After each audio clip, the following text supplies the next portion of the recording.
Break के बाद आपका स्वागत है और आइए अंतर्राष्ट्रीय योग दिवस पर शुरू करते हैं हमारी खास पेशकश।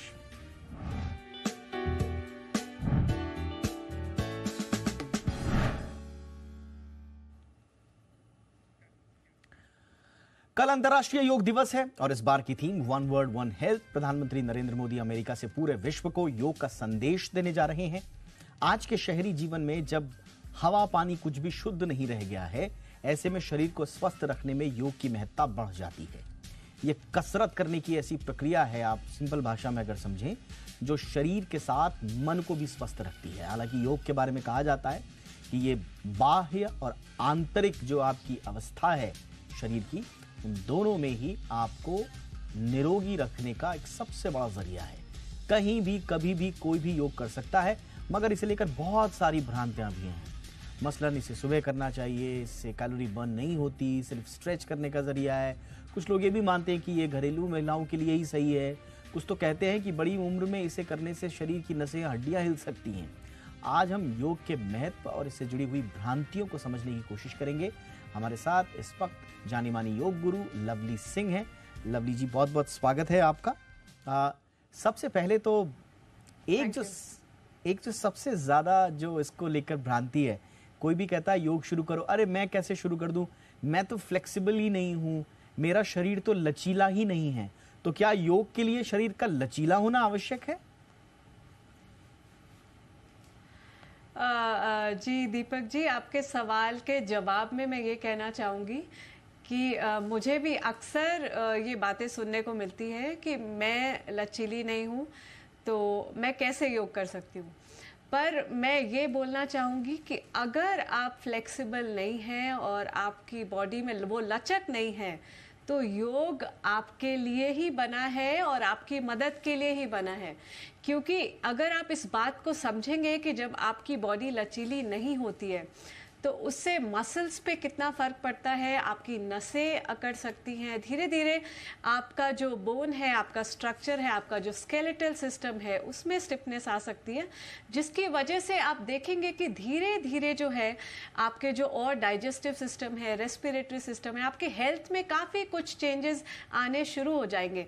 तो हमें बस इस बात का ख्याल रखना है कि आप जब भी शुरू करें, आप बस इतना ध्यान दें कि आप कितना कर पा रहे हैं और हर रोज आपको धीरे धीरे धीरे थोड़ा से थोड़ा ज़्यादा करने की कोशिश करनी है। और आप देखेंगे कि लगातार अभ्यास से आप ऑटोमेटिकली लचीले हो जाएंगे, क्योंकि धीरे धीरे जब बॉडी का सर्कुलेशन बढ़ता है और आप किसी भी चीज़ को जब लगातार करते हैं तो वो आपके मसल मेमोरी में स्टोर हो जाती है और आप देखेंगे कि कुछ ही महीनों में आप फ्लेक्सिबल हो चुके हैं। बिल्कुल सही कहा कि जो लोग फ्लेक्सिबल नहीं है, लचीले नहीं है, उन्हीं के लिए तो योग बना है।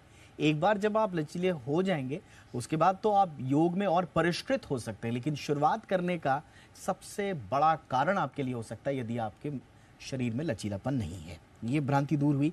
दूसरी एक भ्रांति है लवली जी कि सिर्फ सुबह सुबह ही योग करना चाहिए, शाम को ना करें, रात को ना करें, दोपहर में ना करें। सबसे ज़्यादा फायदे या तो सुबह को मिलते हैं, और या तो इस तरह की भ्रांतियां भी हैं कि अगर आप सुबह के बाद करोगे तो उल्टा नुकसान भी हो जाएगा। मैं कहना चाहूँगी सुबह के टाइम करना ये अच्छी बात है, और अगर आप सुबह टाइम निकाल सकें तो बहुत अच्छा है। क्योंकि अगर आप अपने दिन की शुरुआत इस चीज़ से करते हैं तो आपकी बॉडी तो क्लीन होती है, बॉडी फ्लेक्सिबल होती है और आपके थॉट्स भी रिफ्रेश होते हैं। तो आपका पूरा दिन जो है वो प्रोडक्टिव होगा। चाहे आप किसी भी प्रोफेशन में हैं तो आपका दिन प्रोडक्टिव होगा और आप क्वालिटी टाइम दे पाएंगे अपने आप में, और सब कुछ जो है आप देखेंगे सब कुछ बैलेंस रहेगा।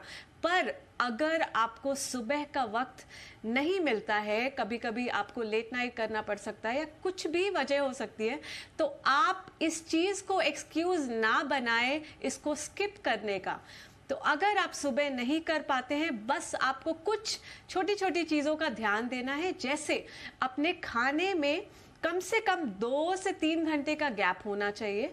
आप दोपहर के खाने के 2-3 घंटे बाद कर सकते हैं, आप ब्रेकफास्ट के 2-3 घंटे बाद कर सकते हैं, आप बिल्कुल कर सकते हैं, बस अपने मील का ध्यान देना है। और आप सोने से पहले कर सकते हैं। ये भी आपके नींद में आपको मदद करता है, आपकी बॉडी का जो पूरा दिन भर का स्ट्रेस है वो रिलीज होता है। कुछ हाउसवाइफ्स हैं जिनको टाइम ही दोपहर में मिलता है, जब वो अपने बच्चों को स्कूल भेज चुकी होती है और उनका घर का सब कुछ हो चुका होता है, ये उनके लिए उनका टाइम होता है। तो ये बहुत जरूरी है कि वो अपने भी स्वास्थ्य का ध्यान दे, तो उनके लिए ये दोपहर का टाइम उनको बहुत सूट करता है। तो जिसके लिए जो भी टाइम सुटेबल है, आप प्लीज इसको जरूर करें।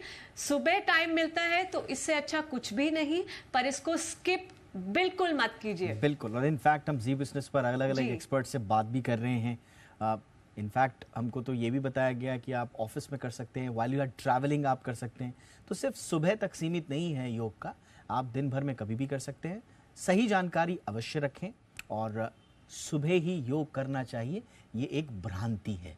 सच्चाई यही है कि आप कभी भी कर सकते हैं, उसके बारे में सही जानकारी रखने के बाद। एक और बड़ी भ्रांति है कि योग करना बहुत महंगा होता है। योग करने के लिए आपको योगा ट्रेनर हायर करना पड़ेगा, योगा स्टूडियोज ज्वाइन करने पड़ेंगे, फिर मैट्स लेनी पड़ेगी, बहुत सारी चीजें लेनी पड़ेगी। तो बहुत सारे लोगों के मन को ये भी लगता है कि बहुत महंगा सौदा है योग, ऐसा है क्या? नहीं जी, दीपक जी, सुन के मुझे थोड़ा अजीब लग रहा है कहते हुए। ये हमारे कल्चर में है और हम कई सालों से ये करते हुए आ रहे हैं। तो इस पे बस आपको थोड़ी सी एक मैट की जरूरत है, ना करें आप चेयर पे करें, और थोड़ा सा अपने बॉडी के बारे में समझ ये जरूरी है। और इसके अलावा आपको कुछ नहीं चाहिए। आपको इतना पता होना चाहिए, अगर आपको ब्लड प्रेशर की प्रॉब्लम है, डायबिटीज है, या आपकी बॉडी के लिए जो भी थोड़े मोड़े रेस्ट्रिक्शन है, बस उसके अवेयरनेस के साथ आप बिल्कुल ब्रीदिंग के साथ शुरुआत कर सकते हैं। आप छोटे मोटे स्ट्रेचेस से शुरुआत कर सकते हैं, ये बिल्कुल महंगा नहीं है और आप कहीं भी कर सकते हैं। टीवी देख रहे हैं, आप ट्रैवलिंग कर रहे हैं जैसे दीपक जी ने बताया, और आप जैसे सो रहे हैं, लेटे लेटे आपको पूरा दिन वक्त नहीं मिला है, आपको समझ नहीं आ रहा मैं क्या करूं, आप लेटे लेटे बैठ कर सकते हैं, बैठे बैठे ट्विस्ट कर सकते हैं। बस आप इस बात का जरूर ध्यान रखें कि आपका पेट जो है वो लाइट हो, और आप थोड़ा सा अगर कुछ आपकी बॉडी में रेस्ट्रिक्शन है उसका ध्यान दें, जॉइंट्स के मूवमेंट पे ध्यान दें, और शोल्डर्स को, बैक को थोड़ा थोड़ा हिलाते रहे। और आप ब्रीदिंग कर सकते हैं, ये बहुत इजी है। काफ़ी सारी ब्रीदिंग है जिसमें कोई रेस्ट्रिक्शन नहीं होता है। जैसे आप अनुलोम विलोम कर सकते हैं, आप कपालभाति कर सकते हैं, आप बैठे बैठे, ये सब बहुत ही सिंपल है। बिल्कुल किसी भी पैसे की ज़रूरत नहीं है। आपके पास मैट नहीं है, आप चेयर पे बैठ सकते हैं, आप बेड पे कर सकते हैं। ये बस छोटे छोटे, आप मेजर जॉइंट्स जो हैं, आपके हिप जॉइंट ओपन होनी चाहिए, इस बात का ध्यान रखें।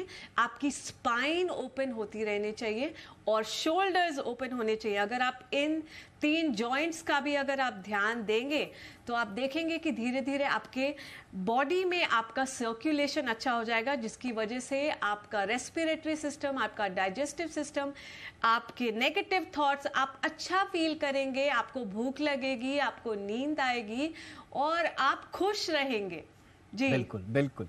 और मैं चाहूंगा कि बिगिनर्स के लिए आप कुछ आसन भी बताएं जो आसान है, और साथ ही साथ में हमारी बातचीत भी रहेगी। और एक भ्रम भी दूर कर दीजिए कुछ आसनों को बताते हुए। और ये भ्रम है, आजकल कैलोरी कल्चर बड़ा चल गया है। अब लोग इसे बोलते हैं साहब ये कोई एक्सरसाइज थोड़ी ना है, ये तो बस आध्यात्म है, आपने आंखें बंद करी और योग में ध्यान लगाया, बस वही है। कैलोरीज तो इसमें बर्न होती नहीं है, तो फिर ये आपका ना वेट लॉस करेगा, ना आपके शरीर को कुछ ऐसा स्वस्थ रूप से ढालेगा। तो एक्सरसाइज नहीं, महज आध्यात्म है, कैलोरीज बर्न नहीं होती हैं। ये भ्रांति है या सत्य? जी, मैं ये कहूँगी कि ये पूरी तरह भ्रांति है, क्योंकि योग में हमारे पास काफ़ी सारी वैरायटीज हैं। आप आयंगर योगा है, आप hatha योगा जो देखें, जो हमारा क्लासिकल फॉर्म है योगा का, ये बहुत टायरिंग होता है और आप एक एक मसल पे वर्क करते हैं, आप अपने क्वाड्रिसेप्स पे वर्क करते हैं, क्योंकि आजकल यंग जनरेशन को लॉजिक चाहिए हर चीज़ के पीछे, जो बहुत अच्छी बात है। जब आप लॉजिकली किस चीज़ को समझते हैं तो आप ये समझ पाते हैं। तो ये कनेक्शन जो है वो ज़रूरी है। अगर आप अपने मसल्स पे वर्क करेंगे तो ऑटोमेटिकली आपका माइंड शांत हो जाता है। और जब भी आप मसल पे, जब भी आप हठ योगा करते हैं तो आप किसी भी पोस्चर को लंबा होल्ड करते हैं। और मैं ये ज़रूर बताना चाहूँगी कि आप एक पोस्चर में कई सारे बॉडी पार्ट्स को कवर करते हैं, तो आप एक साथ ना कि सिर्फ कैलोरी बर्न कर रहे हैं, जबकि आप अपनी फ्लेक्सिबिलिटी इंप्रूव कर रहे हैं, आप ब्रीथ कर रहे हैं, आप अपने रेस्पिरेटरी सिस्टम पे वर्क करते हैं, आप अपने इम्यून पे वर्क करते हैं। और इसके साथ साथ ये करने में जो सुकून है और जो पीस ऑफ माइंड है, ये इसका कॉम्बिनेशन योग के अलावा और किसी भी चीज़ में नहीं है। और इसकी शुरुआत ज़रूर थोड़ी स्लो करनी भी चाहिए, क्योंकि हमें धीरे धीरे बॉडी को समझने में टाइम लगता है। तो धीरे धीरे शुरुआत करेंगे और धीरे धीरे, जैसे आजकल यंग जनरेशन है उनमें ज़्यादा एनर्जी होती है, आप इसको काफ़ी एग्रेसिव भी बना सकते हैं। जैसे पावर योगा होता है, आप उसको एग्रेसिव बना सकते हैं। आप इसमें कई सारे पोस्चर्स कर सकते हैं जो कि आपके स्टमक कोर पे वर्क करता है, आपके ट्राइसेप्स पे वर्क करता है, आपकी स्पाइन के मसल्स पे वर्क करता है। तो ये काफ़ी चीज़ें जब आप करेंगे तो आप देखेंगे एक ही घंटे में आप काफ़ी कैलोरी बर्न करेंगे, आपको भूख भी अच्छी लगेगी, खाने कंट्रोल नहीं करना पड़ेगा और आप खुश रहेंगे और आप दोबारा इसको ज़रूर करना चाहेंगे। बस एक बार ज़रूरत है ट्राई करने की। बिल्कुल, तो शुरुआत कीजिए। इसमें इन्वेस्टमेंट चाहिए, लेकिन सिर्फ ज्ञान का, जागरूकता का इन्वेस्टमेंट चाहिए। पैसे का इतना ज़्यादा इन्वेस्टमेंट नहीं चाहिए। आप बैठिए, योगा शुरू कर दीजिए, फर्श पे बैठिए, कुर्सी पे बैठिए, पार्क में बैठिए, बस आपको योग शुरू कर देना है। तो ये इस तरह की भ्रांतियों को हम दूर कर रहे हैं। एक तो जो पुरानी भ्रांति है, कई लोग इसको योग को धर्म से जोड़ते हैं, उस पर तो मैं ही अधिकार पूर्वक इतना कह सकता हूँ कि किसी धर्म से जुड़ा हुआ ये मसला नहीं है। किस धर्म में कहा है कि आप स्वस्थ मत रहिए, किस धर्म में कहा है कि आप शरीर को फ्लेक्सिबल मत रखिए, मांसपेशियों को मजबूती मत दीजिए, आंतरिक रूप से शांत होने की कोशिश मत कीजिए, किसी धर्म में ऐसा नहीं लिखा है। तो इसलिए इसको धर्म से जोड़ना गलत है, ये भ्रांति है। मुझे लगता है इस पर काफ़ी काम हो भी चुका है। एक जो भ्रांति है लवली जी, वो ये कि ये तो सिर्फ यंगस्टर्स के लिए है, ये तो जो बड़े बुजुर्ग हो जाते हैं या अधेड़ हो जाते हैं उनके लिए नहीं है, उनके लिए तो कई बार रिस्क लेके भी आ जाता है योग। ऐसा है क्या लवली जी? मैंने ऐसा कभी सुना नहीं है। आपको, हमें योग, जैसा आपने बोला, ज्ञान की ज़रूरत है। अगर आप जिम में जाते हैं, आपको किसी चीज़ की ज़रूरत नहीं है, आपने अपने स्पोर्ट्स वेयर खरीदा और आप सीधा जिम में जा सकते हैं और आपको ट्रेनर सीधा बोल सकते हैं आप ये यूज़ कीजिए, वो की यूज़ कीजिए। पर योग करने से पहले ज्ञान की ज़रूरत है, इसको समझना ज़रूरी है कि ये फिज़िकल बॉडी से नहीं, काफ़ी आपके इमोशनल थॉट से जुड़ा हुआ है, आपके खुशी से जुड़ा हुआ है, आपके सोशल रिलेशनशिप से जुड़ा हुआ है, आपकी फैमिली से जुड़ा हुआ है। हल्के आसन भी तो है, कोई जरूरी नहीं है कि आपको क्लिष्ट आसन ही करने हैं। बड़े बुजुर्गों के लिए बड़े सिंपल से आसन जी, है। सूक्ष्म, जी बिल्कुल सूक्ष्म व्यायाम है, जैसे मैं करके दिखा देती हूँ, आप देखेंगे कितना इजी है। और ये धीरे धीरे, जैसे ये घुटनों को ओपन करना, बड़े बुजुर्गों में ज्यादातर घुटनों की दिक्कत होती है, जिसमें ये सिंपल चीजें बिल्कुल सांस लेके सांस छोड़ के आराम से किए जा सकते हैं। पूरी स्पाइन को स्ट्रेच करना, ये सब कुछ सूक्ष्म व्यायाम है जो किसी भी उम्र में, और आपको कोई भी रेस्ट्रिक्शन हो, किसी भी उम्र में हो, अगर आप खड़े नहीं हो पा रहे हैं, आप बैठ के कर सकते हैं। बैठने में अगर तकलीफ होती है, आप लेट के कर सकते हैं। और अगर आपको कभी टाइम नहीं मिलता है, आप बैठ के कर सकते हैं, सपोर्ट के साथ कर सकते हैं। तो ये सारी चीज़ें बहुत सिंपल है। सपोज मैंने ये नहीं कर सकती हूँ, आप ये कर सकते हैं। इसमें बहुत सारे वेरिएशन हैं। आप ये भी नहीं कर सकते हैं, आप यूं कर सकते हैं, आप यूं कर सकते हैं। जब आप करके देखेंगे, हर लेवल के वेरिएशंस हैं और बहुत सूक्ष्म व्यायाम है जो कि आपके जॉइंट्स को, छोटे छोटे जॉइंट्स को, एंकल को, नीज को, रिस्ट को, शोल्डर को धीरे धीरे ओपन करते हैं। तो आप और यंग रहेंगे और आपकी उम्र और बढ़ेगी।